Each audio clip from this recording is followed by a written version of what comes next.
Hey, I'm Gordon, and I'm back with Chapter 3 of Frank L. Baum's The Wonderful Wizard of Oz. How Dorothy Saved the Scarecrow.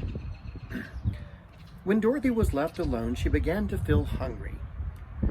She went to the cupboard and cut herself some bread and then topped it with butter. She gave some to Toto, and taking a pail from the shelf, she carried it down to the little brook and filled it with clear, sparkling water. Toto ran over to the trees and began to bark at the birds that were sitting there. Dorothy went to get him and saw such delicious fruit hanging from the branches that she gathered some of it, finding it just what she wanted to help out with her breakfast. Then she went back to the house, and having helped herself and Toto to a drink of cool, clear water, she set about making ready for her journey to the City of Emeralds. Dorothy had only one dress, but that happened to be clean and it was hanging on the peg by her bed. It was gingham with checks of white and blue, and although the blue was somewhat faded with many washings, it was still a very lovely frock. The girl washed herself carefully, dressed herself in the clean dress, and tied her pink sunbonnet on her head. She took a little basket and filled it with bread from the cupboard, laying a white cloth on top. Then she looked down at her feet and noticed how old and worn her shoes were. "They surely will never do for a long journey, Toto," she said. And Toto looked up in her face with his little black eyes and wagged his tail to show that he knew what she meant. At the moment, Dorothy saw lying on the table the silver shoes that had belonged to the Wicked Witch of the East. "I wonder if they will fit me," she said to Toto. "They would be just the thing to take a long walk in, for they cannot wear out." She took off her old leather shoes and tried on the silver shoes, which fitted her as well as if they had been made just for her. Finally, she picked up her basket. "Come along, Toto," she said. "We will go to the Emerald City and ask the Great Oz, how do we get back to Kansas?" She closed the door, locked it, and put the key carefully in the pocket of her dress. And so, with Toto trolling along soberly behind her, she started on her journey. There were several roads nearby, but it did not take her very long to find the one paved with yellow bricks. Within a short time, she was walking briskly toward the Emerald City, her silver shoes tinkling merrily on the hard yellow brick road. The sun shone bright and the birds sang sweetly, and Dorothy did not feel nearly so bad as you might think a little girl who had been suddenly whisked away from her own country might feel in the midst of a strange land. She was surprised, as she walked along, to see how pretty the country was around her. There were neat fences on the sides of the road, painted a dainty blue color, and beyond them were fields of grain and vegetables in abundance. Evidently, the Munchkins were good farmers and able to raise large crops. Once in a while, she would pass a house, and the people came out to look at her and bow low as she went by.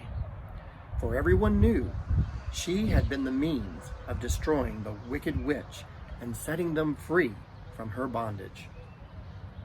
The house of the Munchkins were odd-looking dwellings, for each was round with a big dome for a roof. All were painted blue, for in this country of the East, blue was their favorite color.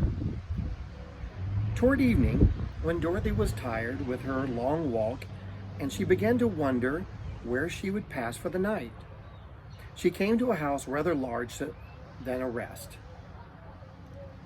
On the green lawn before it, many men were dancing. 5 little fiddlers played as loudly as possible, and the people were laughing and singing, while at a big table nearby, it was loaded with delicious fruits, nuts, pies, cakes, and many other great things to eat.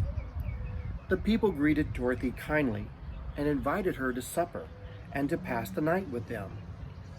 For this was the home of one of the richest munchkins in the land, and his friends were gathered with him to celebrate their freedom from the bondage of the Wicked Witch of the East. Dorothy ate a hearty supper and was waited on by the rich munchkin himself, whose name was Bog. Then she sat upon a settee and watched the people dance. When Bog saw her silver shoes, he said, "You must be a great sorceress." "Why?" asked the girl. "Because you wear the silver shoes and have killed a wicked witch. Besides, you have white in your frock, and only witches and sorcerers wear white. My dress is blue with white checkers," said Dorothy, smoothing out the wrinkles in it. "It is kind of you to wear that," said Bog. "Blue is the color of the Munchkins, and white is the witch's color. So we know you are a friendly witch." Dorothy did not know what to say to this, for all the people seemed to like her as a witch, and she knew very well she was only an ordinary girl who had come by chance of a cyclone in a strange land. When she had tired watching the dancing, Bog led her into the house, where he gave her a room with a pretty bed in it. The sheets were made from a blue cloth, and Dorothy slept soundly in the room till morning, as Toto curled up to a blue rug beside her bed. She ate a hearty breakfast and watched a wee munchkin baby who played with Toto and pulled his tail and crowed and laughed as the way that was to amuse Dorothy. "How far is it to the Emerald City?" the girl asked. "I do not know," answered Bog gravely, "for I have never been there. It is better for people to keep away from Oz unless they have business with him. But it is a long way to the Emerald City, and it will take you many days. The country here is rich and pleasant, but you must pass through some rough and dangerous places before you reach the end of your journey." This worried Dorothy a little, but she knew that only the great Oz could help her get to Kansas again, so she bravely resolved not to turn back. She bade her friends goodbye and again started along the road of the yellow bricks. When she had gone several miles, she thought she would stop for a rest, and so she climbed atop a little fence beside the road and sat down. There was a great cornfield beyond the fence, and not far away she saw a scarecrow placed high on a pole to keep the birds from the ripe corn. Dorothy leaned her chin upon her hand and gazed thoughtfully at the scarecrow. Its head was a small sack stuffed with straw, with eyes, nose, and mouth painted on it representing his face. An old pointed blue hat that had belonged to some munchkins was perched upon his head, and the rest of the figure was in a blue suit of clothes, worn and faded, which had also been stuffed with straw. On the feet there were some old boots with blue tops. Such a very man wore in the country, and the figure was raised above the stalks of corn by means of a pole that was stuck in his back. While Dorothy was looking earnestly at the strange painted face on the scarecrow, she was surprised that one of the eyes slowly winked at her. She thought she must have been mistaken about this, for none of the scarecrows in Kansas ever winked at Dorothy. But presently, the figure nodded his head in a friendly kind of way. Then she climbed from the fence and walked to it, while Toto ran around the pole and barked. "Good day," she said to the scarecrow in a rather husky voice. "I'm sorry, good day," said the scarecrow in a rather husky voice, because Dorothy doesn't have a husky voice. She's a little girl. "Did you speak?" asked the girl in wonder. "Certainly," answered the scarecrow. "How do you do?" "I am pretty well, thank you," replied Dorothy politely. "How do you do?" "Oh, I'm not feeling very well," said the scarecrow with a smile, "for it is very tedious being perched up here all day and all night just to scare away the crows. Well, can't you get down? Asked Dorothy.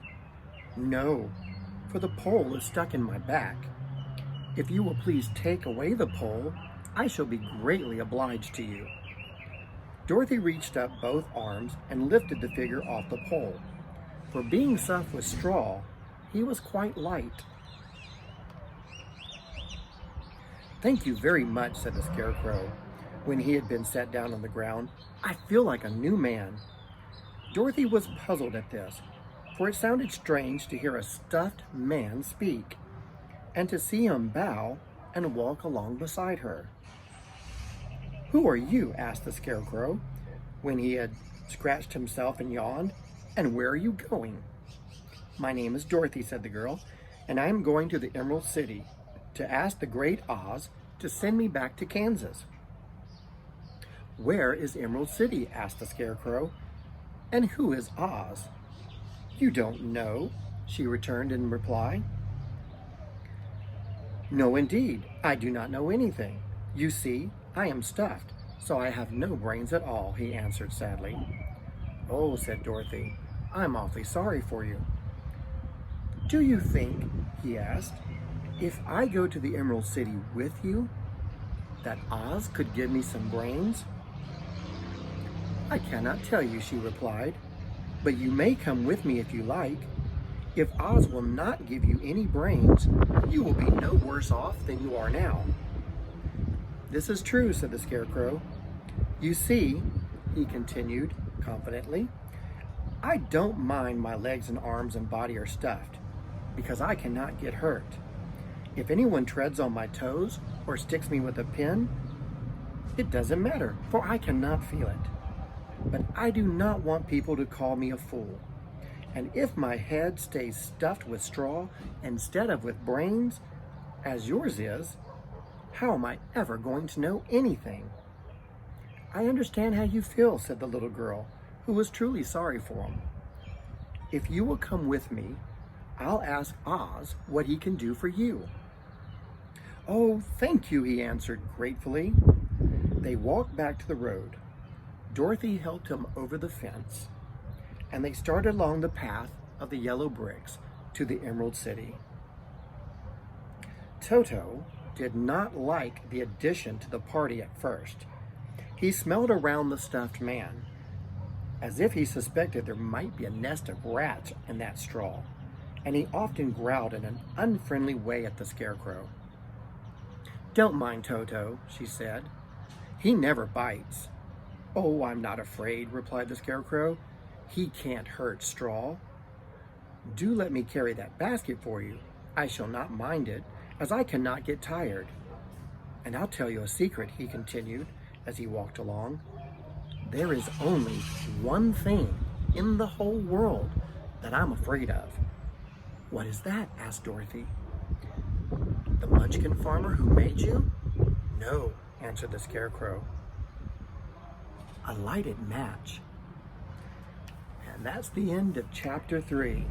Next, we'll read chapter 4, The Road Through the Forest. Y'all take care and have a great evening.